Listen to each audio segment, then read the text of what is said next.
Hello, and welcome to Shrink, the podcast for the mind. I'm Philippe and I talk to the people who want to have a better understanding of their issues with weight and body image. Today we're going to explore an exciting and increasingly popular area of weight loss treatment, and it's called GLP-1 receptor agonists. You probably have heard of them through the names of medications like Saxenda or Ozempic, which is probably the one which is best known, or Wegovy, but there are other ones on the market as well. These medications are gaining a lot of attention for their potential to help people lose weight effectively. But like anything in medicine, they come with both pros and cons. So before we dive into the advantages and disadvantages of using these drugs for weight loss, let's first understand what they are and how they work. I want to break this down in a way that's not too technical.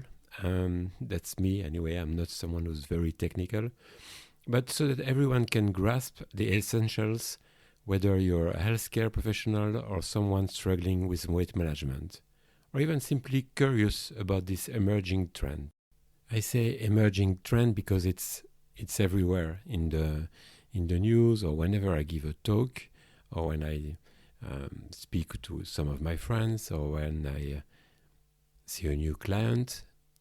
Most of the time nowadays they will ask me about these drugs. They will tell me, should I take Ozempic? What are your views on Ozempic? Have you heard of some people taking one of these drugs, and does it work? And I mean, it's in a lot of people's conversation. Well, probably a lot of people's conversation, because they know that I'm really specialized in weight and body image issues, so that's why they would ask me. But still, I think amongst many people, it's a topic that's quite trending at the moment. So what is GLP-1? I had to Google this because I'm not a scientist. Although I've read tons of articles about it, I'm still not very familiar with the more science-based words to describe this. So GLP-1 stands for glucagon-like peptide 1, and it's a naturally occurring hormone in our bodies. It's mainly produced in the intestines. When we eat, GLP-1 gets released and helps regulate blood sugar by telling our pancreas to produce more insulin. Insulin, in turn, helps control the amount of sugar in the blood, keeping things in balance. GLP-1 agonists were initially developed for type 2 diabetes, and then they've noticed that some of the clients, or some of the patients, who were taking these drugs started eating less and lose weight. But GLP-1 does more than just manage blood sugar. It has a powerful effect on our brain, particularly when it comes to hunger. GLP-1 signals to the brain that we're full, reducing our appetite and helping us eat less. And this is where the connection to weight loss comes in. In some people, especially those who are overweight or have conditions like diabetes, the natural levels of GLP-1 may not be enough to effectively regulate blood sugar or control appetite. This is when the medications come into play. So, how do these drugs work? Well, they mimic the natural GLP-1 hormone. These medications work by binding to the same receptors in the body that GLP-1 does, which then triggers similar effects. So, when someone takes GLP-1 receptor agonists, their blood sugar levels are more effectively managed, and they also feel less hungry. In the context of weight loss, this reduced appetite can make a big difference. People who take these medications often report feeling fuller sooner after meals, and generally less driven to snack or overeat. But in fact, the same goes with alcohol, I must say. Additionally, GLP-1 receptor agonist slows down how fast food moves through the stomach. So people feel full for a longer time after eating. And this combination of appetite suppression and delayed stomach emptying is where these drugs can lead to significant weight loss. Let's start by looking at the advantages of using this kind of medication for weight loss. These drugs have been life-changing for many people, and here is why. One of the biggest pros is how effective these drugs are at helping people lose weight. Studies have shown that people can lose anywhere between 5 and 15% of their body weight over time with the help of GLP-1 receptor agonists. For someone who weighs, let's say, 200 pounds, that's a loss of 10 or 30 pounds, between 10 and 30 pounds, sometimes more. And in clinical trials, patients who combine this medication with lifestyle changes, like healthier eating and increased physical activity, they experience even better results.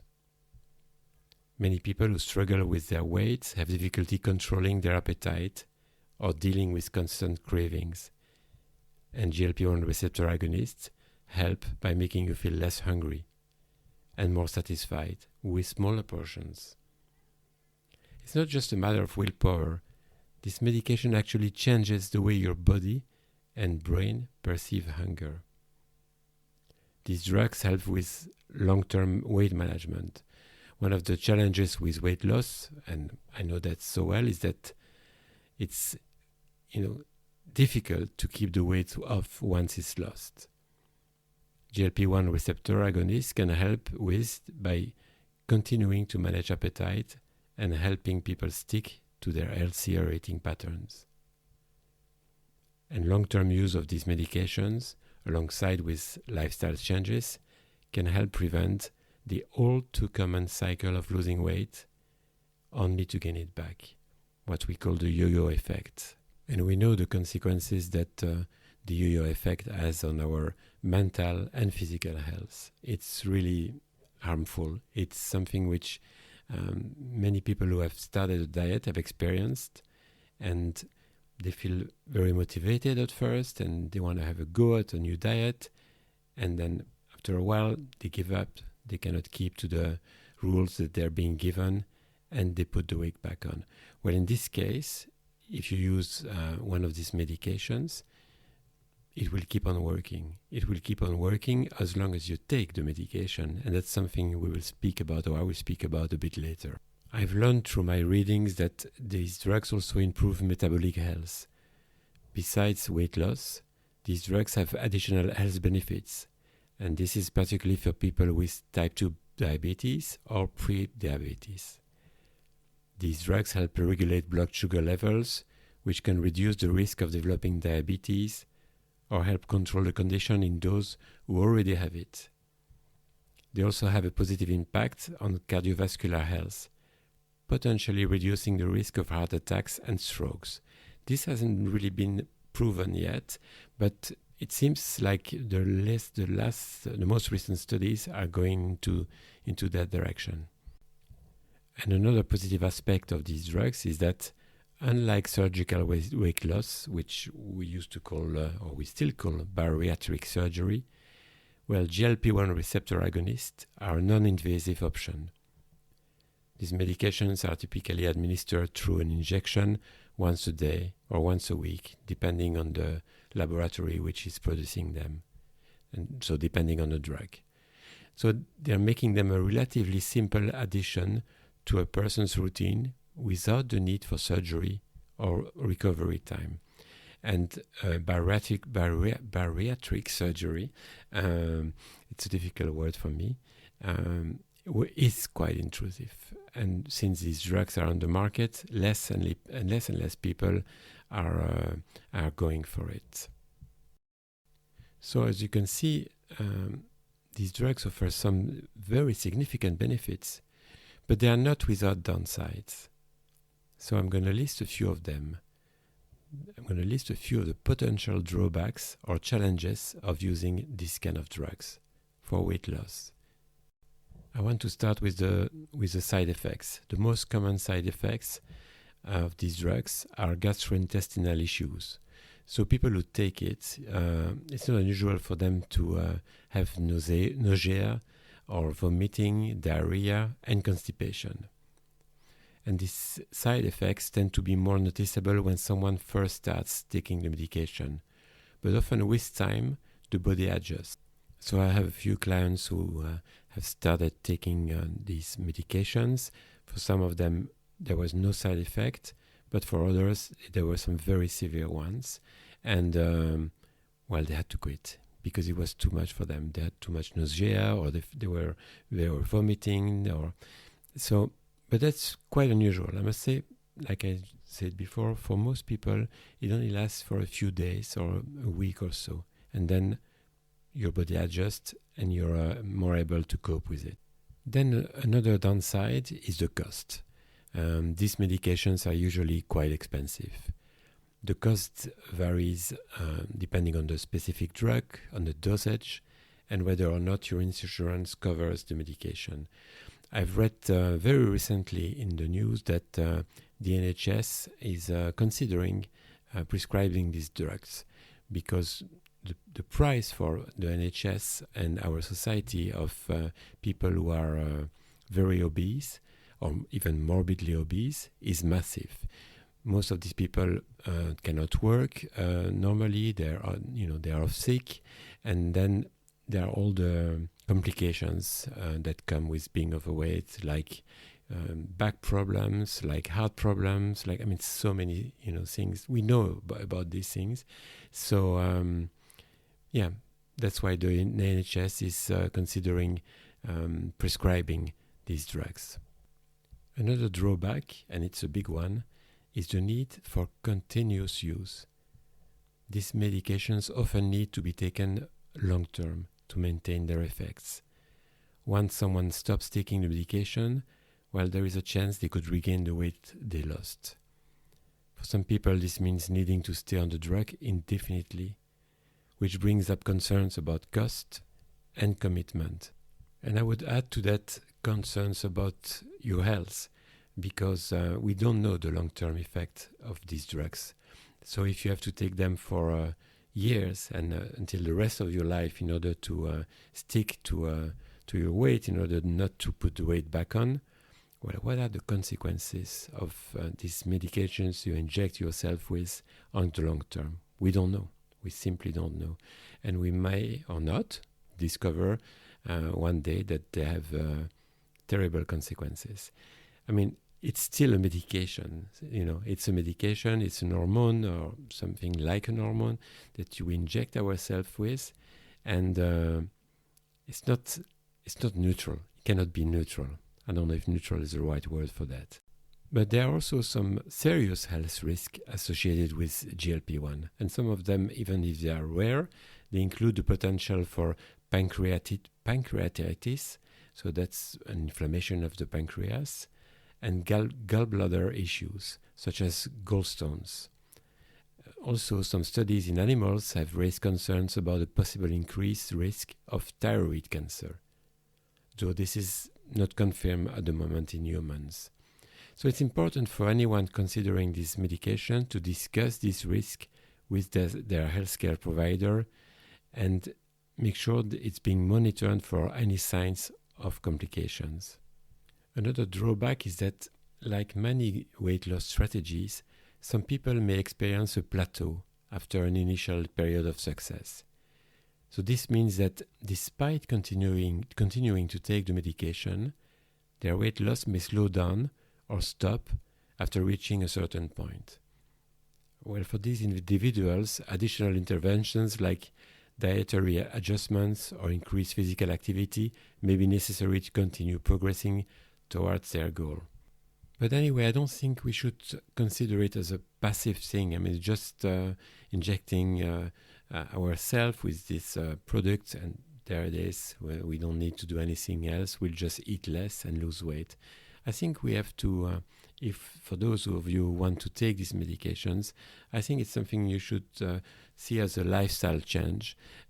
You should do some exercise. You should learn how to eat more healthily altogether, because otherwise you're going to have to stick to it for the rest of your life.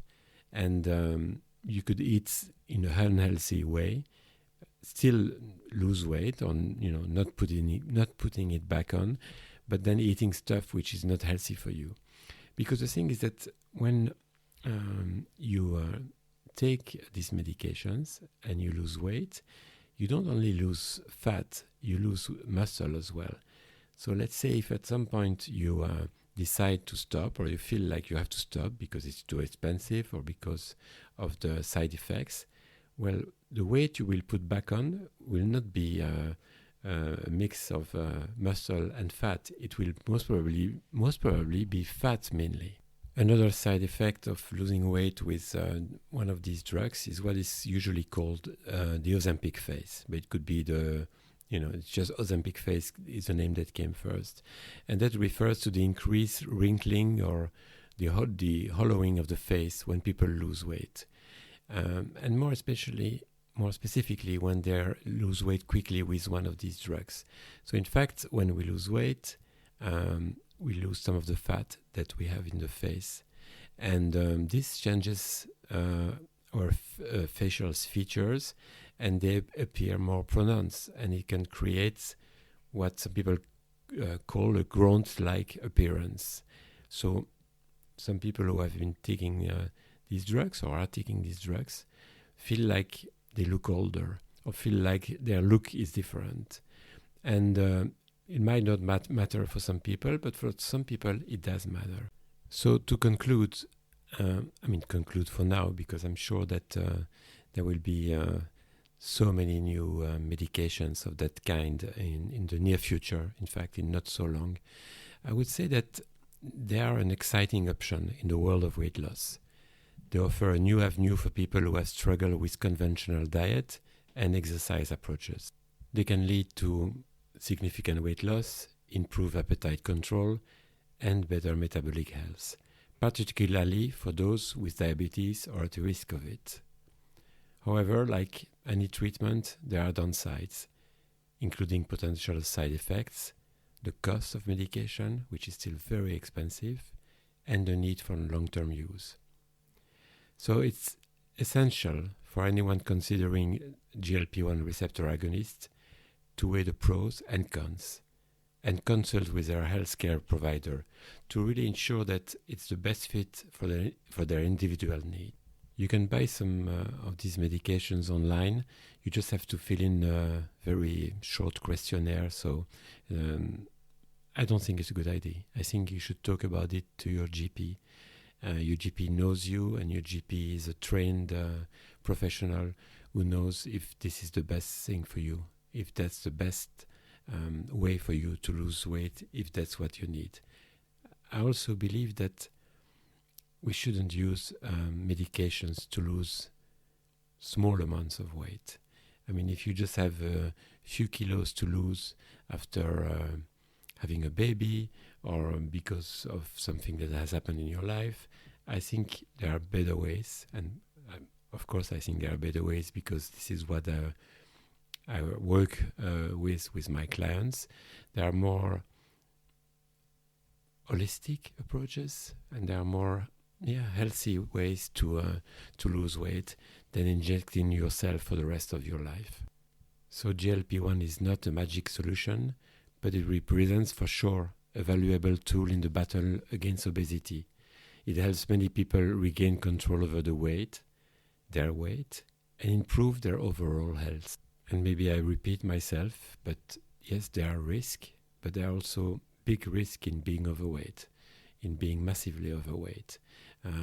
We know these risks, and we may not know all the risks linked to these medications. So, again, it's up to you. It's up to you to consider all the risk and the positive aspects of it, and you should do this with the help of your GP or your healthcare provider, let's say. And for those who are familiar with my podcast, and there are many, many more of you each month, which is a really nice feeling, I must say. Thank you again for that. Well, I have talked quite a lot about how we use food to manage our emotions. And I'm quite concerned about what happens when someone cannot do that anymore. So for those of us who overeat, to compensate difficult moments, to manage their anger, to manage their loneliness, to manage their fears, their sadness, well, suddenly they can't really do it anymore. So some people are tempted to do it another way, to find another way. Sometimes it's a healthy one. Sometimes they will throw all their energy or a lot of it into a hobby or into a sport or something like that. But sometimes it will be into something which is not that healthy. I'm not going to list these things now, but so I've been working with a few of my clients who really wanted quicker results and wanted to take these drugs. Well, even when they've achieved their weight loss, well, they were still seeing me because somehow they wanted to know themselves better, know why they had to use food as a medication, as a way to cope with the difficulties they were facing. So again, probably I repeat myself, but you shouldn't see these medications as a passive thing. But if you want to use them, well, maybe you should consider changing your lifestyle or certain things in your lifestyle, and consider as well doing some introspection to understand why and how you got to an unhealthy weight, or anyway to a weight that doesn't suit you, a weight that isn't really you. So thank you for your attention, and I hope this episode has provided some clarity on this topic. As usual, don't hesitate to get in touch if you have any other question or comment.